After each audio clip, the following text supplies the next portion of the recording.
Big Cal, and welcome to my world. Today, another recent video game pickups video. So, let's get straight into it with... Hey! Pikmin! So this was on sale on the game collection, I think. It's their Easter sale at the moment. It's probably still on as this video goes out. It was only, I think, £10 or £11, which is, a bargain for a 3DS game. Based obviously on the Pikmin series. Pikmin games that are on the GameCube, got remasters on the Wii, well, remakes, porty things, and Pikmin 3 on the Wii U, and everyone is waiting for Pikmin 4. I remember my brother, he had a GameCube back when they came out, and he had Pikmin, and I wasn't into it. Maybe it was because I was much younger, I didn't really understand what I was doing properly, it just didn't excite me. When I got my Wii U, I remember downloading a bunch of demos, because I didn't have many games at the time, only like 2 or 3 when I got it. So I downloaded a bunch of demos, see if there's anything else I wanted to get, and one of them was Pikmin 3. I downloaded it for the hell of it, and I loved it. I thought it was fantastic. But I've yet to actually pick up one of the Pikmin games. I do want to pick up the trilogy at some point, probably going to get the Wii versions, apparently the Wii controls make it better, and then obviously the Wii U one for 3. But until then, I picked up this here Pikmin, which is sort of like a spinny off, and it's a 2D puzzle platformer, I would say. And in my opinion, it is super duper fun. I'm currently playing it. I currently have my 3DS over there, currently on charge actually, because I've been playing it that much. So you start off, you crash land on the planet as Oliver, as usual, that's what he does. And, oh look, he happens to land on a planet with Pikmin and human stuff. So you go through a level, and the objective is to collect Sparkium, which is a form of fuel for the ship. They usually come in little yellow orbs in this game. So you've got to collect as many as you can. Use Pikmin, you can throw at it in the air, and they'll grab it and bring it to you. Enemies will come along, you obviously throw it at the enemies, and they'll kill the enemies for you, things like that. But then you've got the puzzle element of different Pikmin. You've got the different colours, obviously red and strong, yellow weak but very light and can be thrown higher in the air, blue that can go under the water. Then you've got the rock ones that can smash crystals and things like that. And you have to try and get through the level, obviously, to the end with as much Sparkium as you can and as many Pikmin as you can. Because the Pikmin can go to a place called Pikmin Park, and they can basically, you sort of send them out to an area and they'll mine for Sparkium. After a couple of levels, you'll get a message saying that they found something. And in each level you also have 2 to 3 human items, basically, like you collect in the Pikmin games. You get like an old NES cart of Super Mario Bros, or a chess piece, and just crazy things like that, and you might get between 100 to 500 Sparkium for them, so it's very much worth collecting, because the more Sparkium you get different levels, like 5,000, 10,000, etc, and you unlock new abilities sort of thing. You get a jetpack at one point for Olimar, which doesn't send you up too high, doesn't last very long, but can help you find secret areas, which is very cool. You can unlock a map that you press one of the shoulder buttons and the map will appear to help you out, because some of the levels do get very confusing, and there are lots of secret hidden areas and a couple of different exits, kind of like the Mario games, that will unlock secret levels and things, so that's really cool. But one of the things I really like is the log, where you can check all the Pikmin that you collect. You can click on them, read about them, you can click about the enemies, but then you can also click about the items, and it's what Olimar and his ship's computer think the items are. So there's an SD card, and he thought it was to hold computer storage, which it is, but apparently no, he was wrong, and his ship's computer thinks that it's a door without a knob. Yeah. So you get to read all these crazy entries about what these items might be according to an alien. So that's really fun. Yeah, so I'm very much enjoying this. Just a spin-off. It kind of reminds me of what they did with Chibi Robo. You had the first Chibi Robo game, where you do lots of household chores. Then there was one on the DS, which is the one that I actually own, which is basically the same, but on a DS. And then the 3DS, they released a 2D platformer, basically, out of it, which I also own, and is also very fun. and usually extremely cheap. I'm talking like £6 or £7. Pardon me. Maybe about 10 or 12 with the amiibo if you want it. So that's also worth picking up. So it's cool to see these established 3D games get made into little 2D spin-off titles while we wait for the next big 3D release. So I like that idea, and this one is a great example, in my opinion. Right, next up, another 3DS game. Been after this one since I got my 3DS, but it never goes down in price, ever. There's never a decent sale on it, and I don't know if it's been added to like the Nintendo Selects in America and Canada and things like that, but it has not over here yet, which means we can't get it for like 15 quid.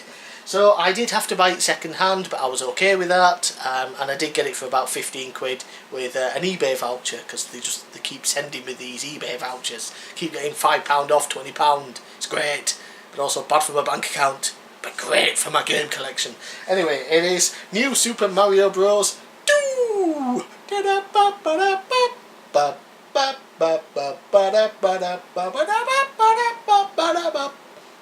Okay, I'll stop that now. Yeah, it is of course the sequel to the, I guess, to the DS game, which is New Super Mario Bros. Or maybe it's the sequel to the Wii game, New Super Mario Bros. Wii. Or did this come out after the Wii U game, which would make it the sequel to New Super Mario Bros. Wii U? I don't know. Basically, it's just on a handheld, so they named it 2 instead of New Super Mario Bros. 3DS, because that would have been stupid. Anyway, it's a cool 2D Mario platformer. You know, I remember when the first one came out on the DS, I got it. It was great to have a 2D Mario again after not having one since Super Mario World, which was a very long time ago at that point. Yeah, so this is the sequel, fun levels. It is a bit weird how it's all about collecting coins, but there is no reason for it in the game. It's just collect lots of coins, and then it's not even about Wario. You would expect maybe he's the main villain, and in trying to kidnap Peach or do something stupid, he breaks a bag of his coins and they scatter all over the land, and you have to try and collect them before he does or something. Nope, it's just your typical 2D Mario, go after Bowser and randomly collect a ton of coins, which also makes the game incredibly easy because you rack up lives like nothing else in this game. When I finished the game, I had about 160 lives. 160! You do not need that many in a 2D Mario game, okay? You don't. At all. You could maybe do it with 10. So, yeah, and then a couple of new power-ups, I think, or is it just the one new power-up? You become Gold Mario and you shoot like gold fire flower things out, like the fire attack with the gold, and they smash blocks and turn them into coins and kill enemies and get extra coins for killing them. Because coins, you have to collect coins. But apart from the really stupid collecting coins part, it was a very fun game. I've already finished it, of course. Yeah, just fun 2D Mario, fun levels, lots of secrets and things. Absolutely worth getting for cheap. I would not really recommend, especially in 2019, paying £30 upwards for this. Like, it still goes for brand new. It really does need to go into the Nintendo Selects range. So come on, Nintendo.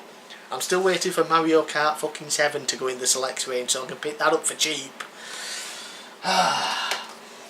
Okay, a brand new modern game that's only been out for a few weeks. Yeah, I actually pre-ordered this one, and that is for the Nintendo Switch, Yoshi's Crafted World. Yeah! Woolly World, the previous generation of the Wii U, was one of my favourite games of that generation. It is fantastic, it really is. So I was very excited when they announced a new one coming out for the Switch, and you got the whole arts and crafts look to it rather than the woolly look, so everything's made out of cardboard and paper, and it looks like a child has created this. Albeit a very talented child, because I don't even think as an adult I could make a set, a diorama set, whatever they called it, look as good as this. But yeah, it looks fantastic. It's just got that, the charm factor that the Yoshi games tend to have. It also lasted me double the length of time as Woolly World, and that was without going through all the levels again backwards and things, because you can flip them. After you've completed a level, you can flip them and do extra challenges like find all the Yoshi pups, the Poochie pups. Yoshi pups? Does Yoshi have babies? Are there baby Yoshis? There are, aren't there? Because you get them in like Super Mario World and little babies and they have to eat before they grow big. Why aren't they in these games? That makes no sense. What am I talking about? Yeah, so fantastic. The levels look incredible. It doesn't quite have that same feeling to me as Woolly World. It's definitely a step below that, but it's still a fantastic game, and you're just in awe every time you go in a level and see what's there, how they've made it, and yeah, just had such a fun time with this. Obviously I've played it, you know, I've completed the main story, got a bunch of the collectibles, started doing some of these hidden level, well they call it hidden world or something, hidden hills, that's it, and you basically just have to get more sunflowers to unlock it. And to get more sunflowers you do lots of challenges, which are basically the flip levels and things like that. So absolutely fantastic game, very glad I pre-ordered it and actually got it a day before release. Oh, and I also got this with it, little Yoshi egg, and it holds like up to about 4 Switch cartridges. I won't actually be using it because if you take it out of the packet it's got that nice soft furriness to it, which means that as soon as it gets dusty it's fucked. So I'm going to keep it in the wrapping because I have no real use for carrying cartridges around in a little thing. I've got a carry case for my Switch that keeps cartridges. That will do for me. But yeah, absolutely fantastic game, well worth picking up, especially if you like Yoshi games. Fantastic. And some more Easter sale games, couldn't resist. I picked up first the PlayStation Hits range, the Nathan Drake collection, basically the Uncharted trilogy that came out on the PS3 originally. Uncharted 1, Drake's Fortune, Uncharted 2, Uncharted 2, Uncharted 2, Among Thieves, and Uncharted 3, Drake's Deception. I own these on the PS3 and I've yet to play them. I played them to test them out, and they seemed really fun and they looked good. But when I saw the collection here on the PS4 for a tenner in an Easter sale, I thought, why not? You know, I already know that they're pretty good games. I do want to play them at some point. I might as well play them in the best quality available to me here on the PS4. So why not? I haven't even put this disc into my PS4 yet. I will do at some point so I can add some footage to this video. But yeah, I've finally got that. And why not, in the same sale for I think like £11, Uncharted 4. Has that got a little title? Oh, A Thief's End. So this is like the end of the Nathan Drake story, I think, because there's some other Uncharted games. They've got female protagonists, I think. I'll pick those up later when they're also cheap. I think they're on sale, but I'll pick them up at another point in time when they're cheaper, because I'm a tight bastard. Yeah, so Uncharted 4, this one was actually made for the PS4 rather than being a remastered port like the trilogy, so this one should look even better. So very excited to play through the Uncharted collection at some point. No idea when that will be because I'm always so busy with games and it's very difficult to me to just stick to one, you know. So there were other games that I want to play first. Lastly, now this was going to originally have a video of its own as a sort of what's the word?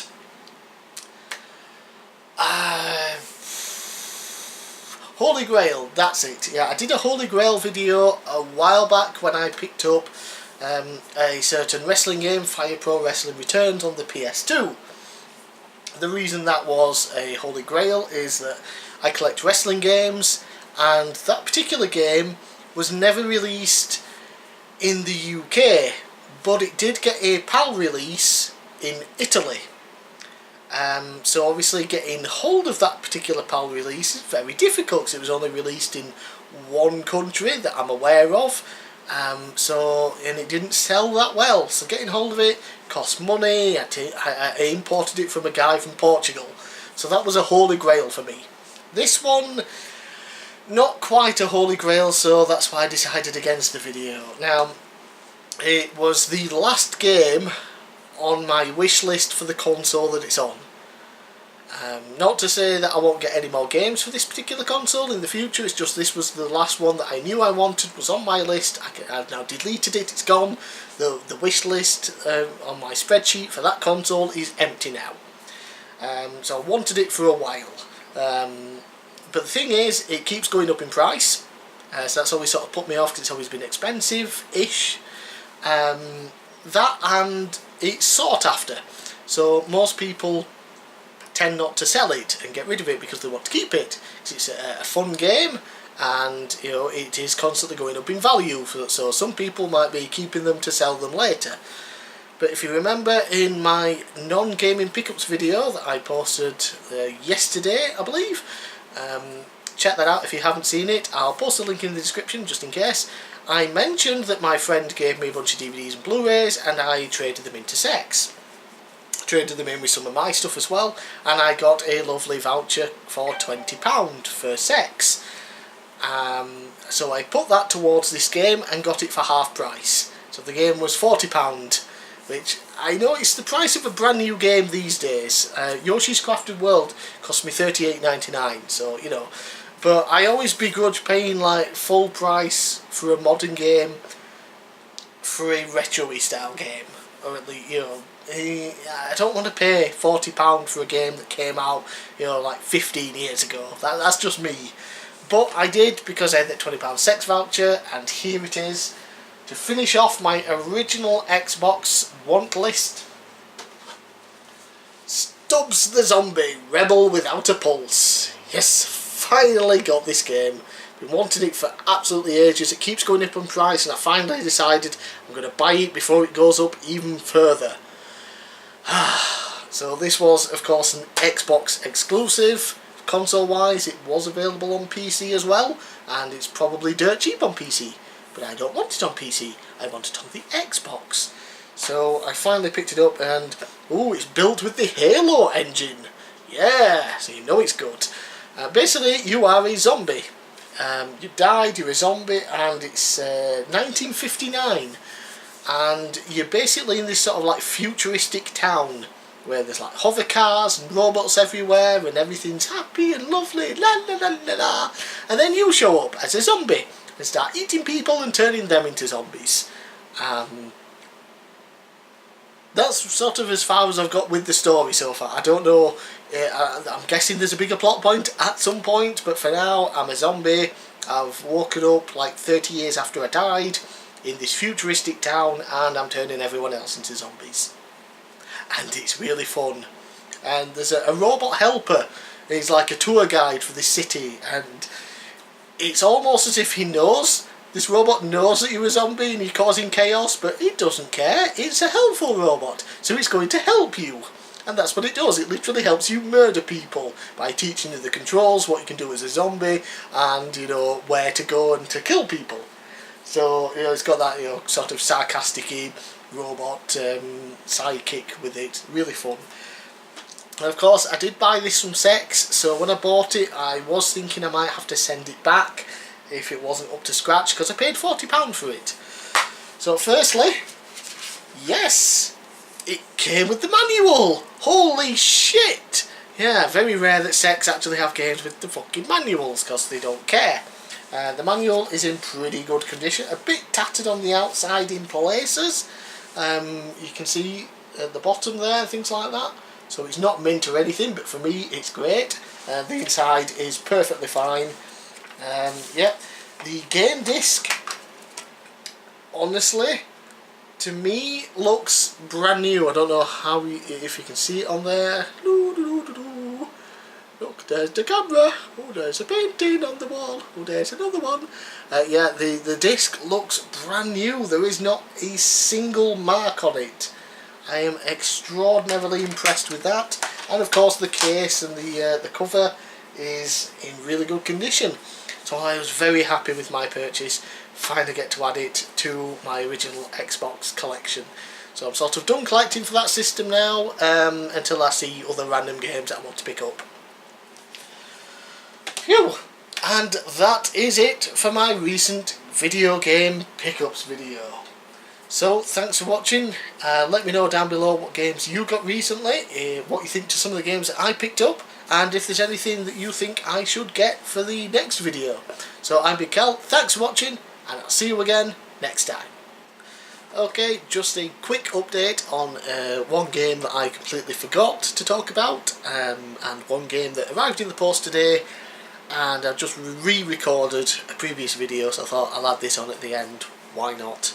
So yeah, firstly, the game that I forgot, I bought Jak and Daxter on the PS4.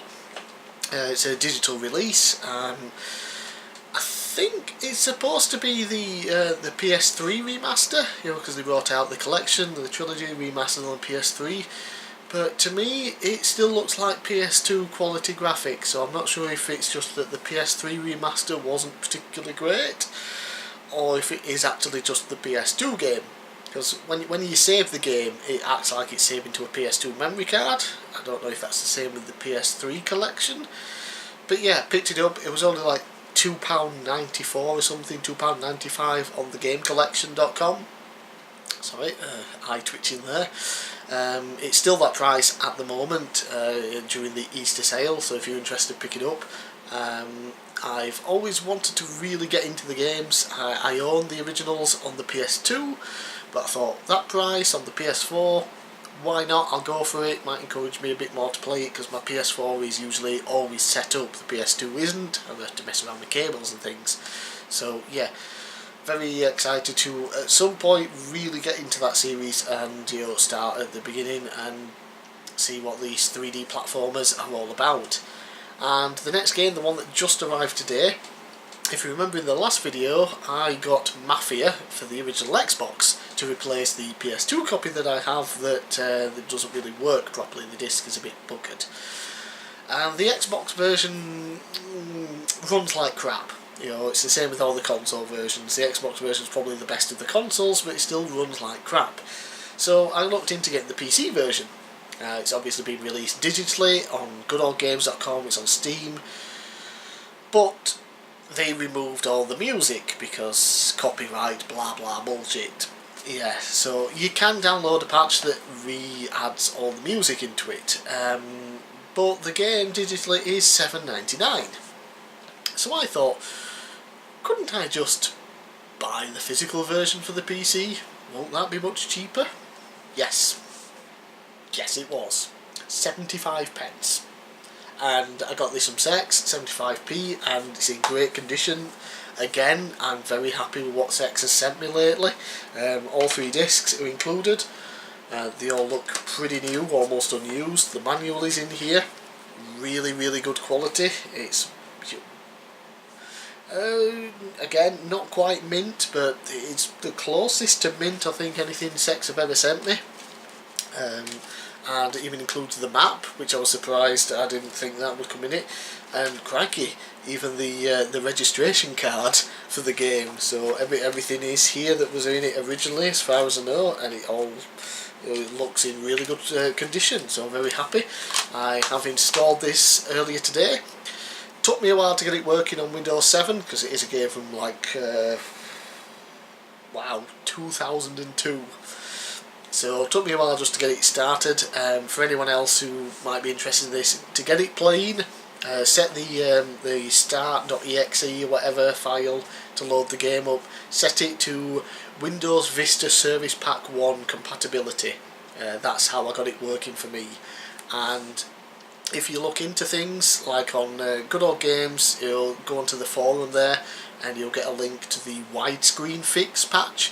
So it'll fix basically, instead of it stretching out on your big screen, your 4:3 and then stretching out and looking like crap, it fixes the widescreen so it looks really good. You got your black bars at the top and the bottom like a widescreen film sometimes is, but yeah, everything else is proportioned properly. And just a quick note, to get the widescreen fix working, I had to download a no CD crack in order to get it working. Bit of a pain. And there's also an update, a patch for 1.3. Sometimes it's called 1.2, the file name for some reason. So look that up as well, install that, and you'll get everything working nicely on your big screen. And yeah, like I said, 75p or $7.99 on GOG. yeah, I think I'll go with the 75p version. So yeah, that was just a quick update, some things that I forgot and something that arrived today. So thanks for watching, I'll see you again next time.